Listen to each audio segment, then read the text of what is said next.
Over 50 years ago, a new concept was given birth in the French Alps.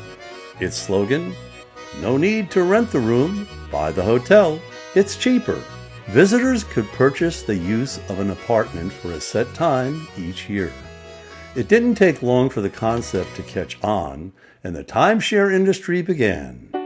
The first timeshare in the United States took root 5 years later in 1969, in a climate that was much different, Hawaii, on the island of Kauai. My purchase of a timeshare came a few decades later in the 90s at Hilton Head, South Carolina. It didn't come about as a result of a sales pitch to buy a timeshare.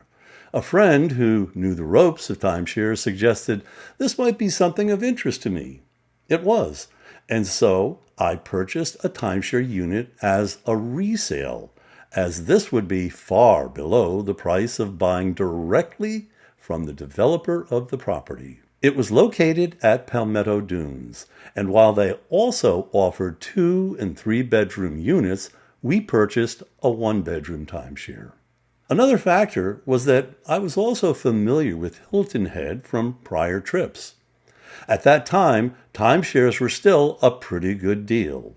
If you had the time to travel, especially in off-peak vacation times, you got a place that was more spacious than a hotel room and had the option of doing your own cooking rather than having no choice other than eating out. And with our kids young and the yearly maintenance fee for upkeep of the property relatively low, we thought it was a good deal, but we seldom used our week at the Hilton Head timeshare, opting for other places to visit. As timeshares quickly grew, exchange networks arose to give owners choices to use the timeshares of other owners. The first was Resort Condominiums International, RCI for short, founded in 1974. A rival enterprise, Interval International, was founded 2 years later in 1976, allowing owners to trade weeks for stays worldwide. So our timeshare was exchanged for family trips that provided a week to get the taste of places we hadn't seen. About 2 years after my first timeshare purchase, another deal was presented to me, again through my friend, for an additional timeshare. This time it was at Indian Wells in Palm Springs, and the resale price, if multiple units were purchased as a package, was unbelievable. Just a few $100s for each. So everything was fine. This was good, and for a while it became even better. My career aims and interests have led to a number of changes over the years, mostly good, but always interesting despite the combination of successes and failures, but with few regrets. As my work in television shifted from primarily corporate communications to creating programs for the golf industry, the use of my timeshares became intertwined with the golf business. In Orlando, during the winter, the biggest trade show in the golf industry takes place. In addition to the 4 scheduled days of the show, other activities connected to the event made having a full week in Orlando ideal for my timeshare. Around 2000, when being at the show became an annual event for myself, I was able to trade my week at either Hilton Head or Palm Springs for a week in Orlando. The bonus was that even though both my timeshares were 1 bedroom, I could trade for a 3-bedroom unit close to the convention center where the show was taking place. And by developing personal and business friendships in the business, the spare bedrooms were offered to other people for a price. While it didn't cover the total cost of the unit because of the maintenance fee paid on my timeshare and exchange company's fees for the Orlando trade, it was less expensive than any hotel. And there were additional benefits of much more room, and since everyone got along, it was a miniature version of a college fraternity in some ways. In fact, the unit became a hub for other colleagues to visit and socialize, especially if a big sporting event was on television like the NFL playoffs leading to the Super Bowl.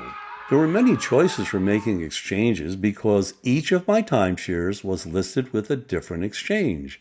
I did have the expense of membership in both RCI and Interval. RCI had the most timeshares in their inventory, but Interval had more units of higher quality. However, over time, there was a change that at first seemed positive, but foreshadowed a darker turn of events. The yearly use of one of my timeshares in Orlando became a way to benchmark changes in the timeshare industry. By 2010, a strange phenomenon began to emerge. Every year, I witnessed the building of more and more timeshare properties, but the availability of what I was looking for, 3-bedroom units to defray costs, kept getting smaller. And there was the expense of having to pay for 2 trading companies because of the 2 timeshares. Having a reduction of price for an extended number of years for trading by being a member of the timeshare exchange over only a 1-year renewal made sense, but a change in policy by Interval canceled that out. No longer could I exchange my 1-bedroom for a 3-bedroom, only another 1-bedroom, which sucked and smacked of greed on their part. Fortunately, the Palm Springs timeshare now listed with both exchange companies and was included in the RCI inventory, so I dropped Interval, and it was still possible to get 3 bedrooms with RCI. But each year, the inventory of available exchange units continued to shrink, so getting 3-bedroom units was basically lost, and 2-bedroom units meant fewer colleagues and more expense. And it could be no surprise that costs kept rising on everything. The cost of membership in the exchange, as well as the fee you were required to pay on top of that for the actual trade of your timeshare for another. And the annual maintenance fee for our timeshares continued to rise. For Hilton Head, the fee in 2000 was $350. Now it's over $1,000. And even with adjusting for inflation, the cost has doubled. And some creeping costs began showing up at the resorts themselves, such as internet usage. Fortunately, as a Golf Media member, I was always able to get them to cancel the fee, but the question remained, why? It had become a situation of much more for much less and would only get worse.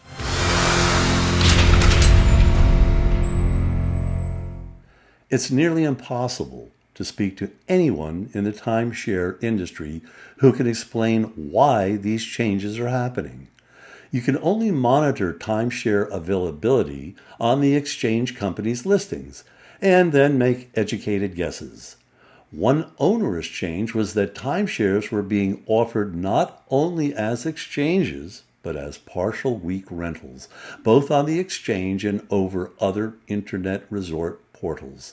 To me, this indicated a probable reason that availability was being reduced, even as timeshare growth exploded in destinations such as Orlando. And there might also be an economic incentive. Whether any unit is exchanged or not, as an owner, you still pay the maintenance fee. So an unused unit means reduced costs in labor and wear and tear to that unit, or if it's being rented, especially if at a higher rate. Here are some other factors that chip away at the economic benefits of timeshares. A numerical value is placed on your unit, usually tied to seasonal high points.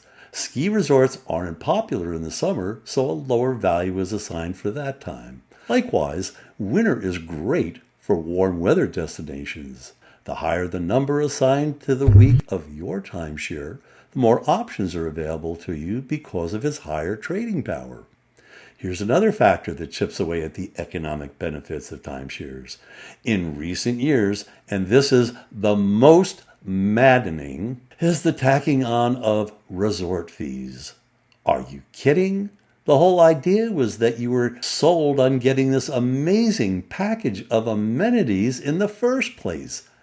Now they want you to pay extra for this, some at $25 or more every day you stay. For me, This was the final straw. The resort fee was something I refused to pay, and that eliminated at least 50% of places I would have booked. And in the final chapter, you'll find out what my plan of action was to rid myself of the unfair burden of owning a timeshare. Something they won't tell you when you are committing to a timeshare contract is that it's a lifetime arrangement and beyond. They may call it ownership, but in reality, you don't own anything except mounting debt. A few years back, I told my wife that over the next 3 years, the 2 timeshares would go. Having worked in the golf travel industry for some time, it became apparent that by booking trips ourselves, now it would almost always be less expensive than using the timeshares. Fate intervened in the case of our Palm Springs timeshare. The property was so valued that resort management polled owners on whether they wanted to sell their timeshares to a developer. The process took over a year, but in the end, we were one of the few people who actually made several $1,000s of profit over the price of buying. By the way, the initial pitch will include telling you that this is an investment, but don't believe it. Still, that left me with the Hilton Head timeshare, and with a diminishing value in using it for the golf trade show in Orlando, it was unwanted. There are many scamming lose your timeshare companies out there, but even the legitimate ones will result in an expensive escape. Someone I came to know from the golf business had also worked as a consultant to the timeshare industry. We discussed my situation, and surprisingly, most of my self-thought-out plan he agreed with and offered a few suggestions. I drafted a letter and sent it to the resort management company explaining my reasons and my willingness to discuss and negotiate a release. It stipulated that they were free to resell the unit or do whatever the hell they wanted to, but not with me. No one responded, but over time, invoices arrived until another invoice came from a collection agency. The same letter, slightly modified, was sent to them, but again, there was no response except further invoices. So this saga will continue for some time. Well, if you've reached this point, you know a recommendation for investing in a timeshare will never come from me.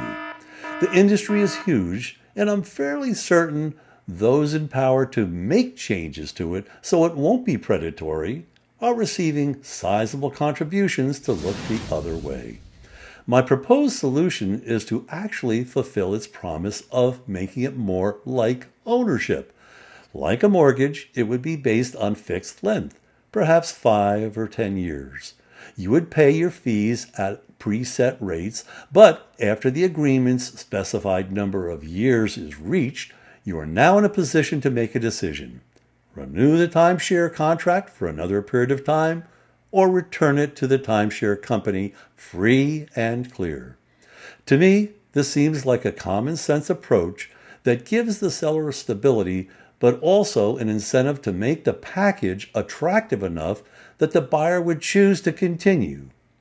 Thanks for watching, and let's make it happen.